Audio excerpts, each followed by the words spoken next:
No, no, no, no.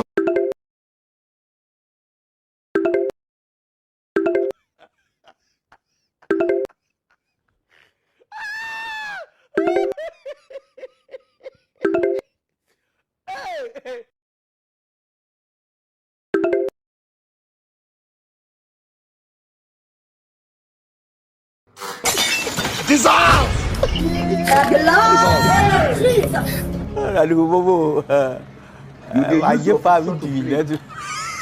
You dey use your generation.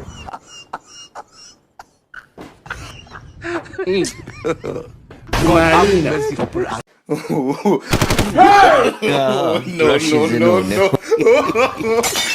Dissolve!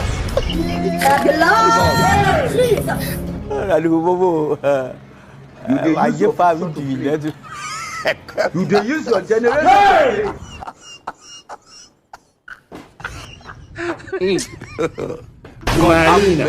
How are you?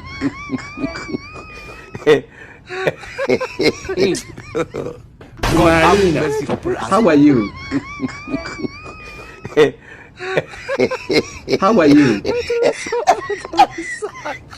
Ushaiona mchana usiku?